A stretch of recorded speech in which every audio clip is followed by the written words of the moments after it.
Saudações a todos, meu nome é Ronaldo Mazelli e eu vou apresentar para vocês aqui, vou tomar a liberdade de apresentar a vocês esse trabalho que infelizmente ele foi rejeitado pela comissão avaliadora do terceiro Congresso Brasileiro de Telemedicina. Teve os seus motivos para rejeitar o trabalho, mas eu achei que as informações dele são importantes, então eu tomei a liberdade de colocá-lo aqui no YouTube para que todos possam ter também acesso, por mais que ele não vá ser exibido no Congresso. Ninguém precisa ficar chateado, existem mais 2 trabalhos do nosso grupo que foram enviados e foram aceitos, eu cordialmente agradeço a comissão, e eu acho que todo mundo tem que ir lá para conferir e ver esses outros 2 trabalhos, um falando de inovações no PowerPoint, para apresentações de radiologia, e outro do professor Gilberto, que está lá em Portugal, falando da youtubização da radiologia. Eu acho isso muito legal, e o congresso é de 8 a 10 de novembro, lá no Copacabana. A informação pega no site. Eu acho que todo mundo tem que ir e ver os trabalhos que foram aceitos. O que não foi aceito não tem problema, que a gente vai mostrar agora. Bom, esse trabalho, ele tem, o objetivo dele é falar um pouco sobre as palestras eletrônicas no que tange a lembrar que elas são a nova ferramenta para ensino à distância. Muitos programas são usados, mas o PowerPoint acabou sendo mais consagrado. Lembrar que a didática, né, que é a arte, né, do aprendizado, do ensino, faz parte da pedagogia, né? Ela tem como pai Comênios, né, que foi o pai da didática moderna, e ele, Comênios mesmo, que já morreu há muitos anos, jamais iria imaginar que a gente já tem uma ferramenta tão poderosa que é a apresentação eletrônica para poder ensinar radiologia, passar conhecimento radiológico.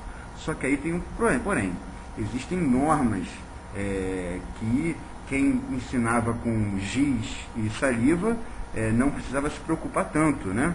Agora a gente tem algumas coisas que são fundamentais na educação por apresentação eletrônica. E dessa forma, então, eu vou trazer alguns conceitos básicos de bibliografia consagrada do próprio meio radiológico, e esses são os aspectos básicos. Os aspectos mais avançados fica para o Congresso.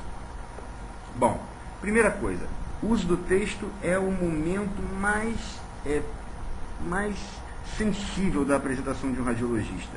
A gente tem maneira de botar texto demais e de uma maneira incorreta. Então, essas aqui são algumas dicas para o texto que vai compor uma apresentação de radiologia. Sempre o mínimo de texto possível. No máximo 6 linhas de texto por slide, 6 palavras por linha. Tudo bem, pode chegar a 7. Usar as fontes de tipo sans serif, né? Que são aquelas fontes sem prolongamentos, né, nas suas pontas. Essas fontes sem prolongamento, elas dão uma possibilidade, né, de leitura dinâmica melhor do que as fontes que têm os prolongamentos, como a Times, a Courier. Então, as fontes muito boas mesmo para esse tipo de apresentação são as fontes sans serif, o Tahoma, o Arial, e a fonte Verdana, ela foi desenvolvida para fazer apresentações eletrônicas, então ela tem que ser a mais usada, né? Pouca gente sabe que a Verdana foi criada para isso. Usar sempre fontes diferentes entre o título e o texto, né? E usar o corretor ortográfico, isso é vital. Uma apresentação com erro ortográfico, ela é imperdoável. Você perde tempo, você quebra a sua sequência de velocidade de leitura, e além disso dá uma impressão de que a pessoa não teve capricho. Então basta apertar o F7 do seu computador que ele vai lá gerando as informações para você corrigir. Lembrar que, como o nosso vocabulário médico é um vocabulário um pouco particular, vai se inserir, vão inserindo com o passar do tempo as palavras do dicionário médico. Existe essa opção para a correção ortográfica, você inserir o seu vocabulário, algumas palavras que o PowerPoint, o corretor do Office, às vezes não vai reconhecer. Bom, 2 aspectos importantes. Nunca dizer numa palestra, numa apresentação: sei que é muito para falar em um slide. É muito para falar em um slide? Faz 2, 3. Outra coisa, vocês provavelmente não estão vendo aí atrás. Pelo amor de Deus, o problema é seu, não é da plateia. Não é a plateia que tem que se adaptar à sua apresentação. Você tem que se adaptar à plateia. Então, o tamanho da fonte, o tamanho da sua letra deve acompanhar principalmente a dimensão do anfiteatro, né? Então, existe uma série aqui de dimensões pré-estabelecidas para o número de assentos, né? Então eu estou colocando aí para vocês, e vocês usando isso, são fontes de bons tamanhos, e vai acabar fazendo com que você limite a quantidade de texto, que é o mais importante, né, para a sua apresentação. Algumas dicas são úteis, né? Primeiro, não, mas eu usei essas letras, mesmo assim não sei se vai ficar bem visível, será que a caixa da letra está boa, a cor está boa? O ideal é o seguinte: se afasta, quando você estiver produzindo a sua apresentação, se afasta 3 metros da tela.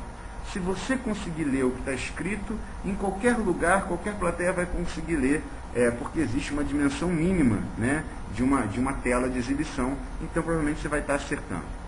Usar sempre a minúscula, né, usar a caixa baixa para escrever, porque nosso córtex cerebral ele consegue diferenciar melhor as letras pelo contorno superior. E isso a caixa alta elimina, ela coloca todas as letras com o mesmo contorno superior. Então, na hora de você diferenciar as letras para ter uma leitura dinâmica mais rápida, isso acaba não funcionando.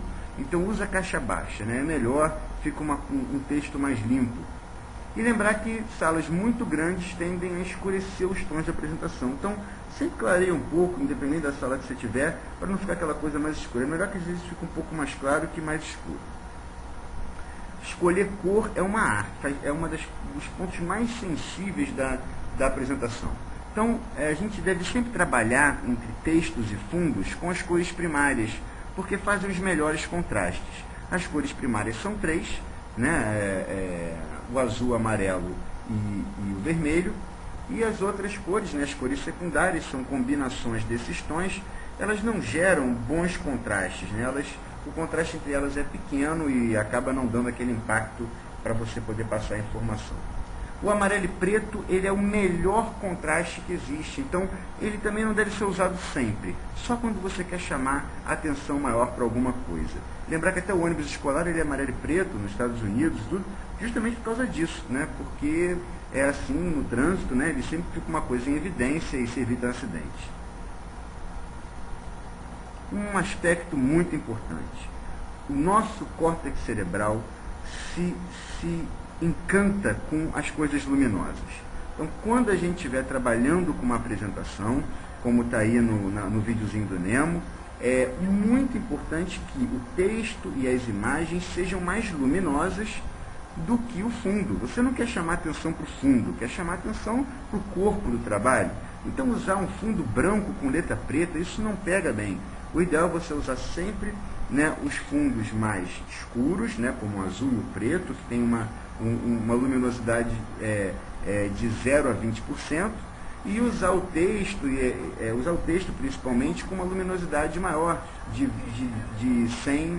80 a 100%, que é o amarelo e o branco. Você vê aí que às vezes os bichinhos até eles não veem o que está acontecendo em volta, né, de tanto que a luminosidade aí chama a atenção. Bom, a animação e transição é uma faca de 2 gumes. A animação é a forma com que o texto e as imagens entram no slide. E a transição é como um slide ele vai evoluindo em relação ao próximo, ou ao anterior. É bom porque você acaba enfocando aquilo que você quer que apareça naquela hora. Mas exagerar nessas transições e animações literalmente cansam a vista, mais do que uma apresentação um pouco mais estática. E às vezes você pode até perder 20% da atenção do público se ficar se excedendo nessas coisas. Então o ideal é você usar isso mais para quando você quer que uma imagem apareça separadamente da outra, usar isso com parcimônia. Bom, tabelas e gráficos, existem algumas diretrizes para a escolha das tabelas e gráficos. Lembrar que coluna é melhor para comparar grupos diferentes, as linhas melhor para o comportamento de uma mesma variável, a pizza distribuição populacional, e evitar gráfico confuso.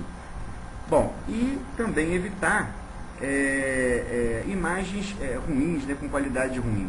Então, trabalhar as suas imagens, perceber que às vezes basta que você trabalhe o brilho e o contraste da sua imagem, que você já vai ter uma coisa bem melhor, né? uma imagem com uma qualidade muito melhor.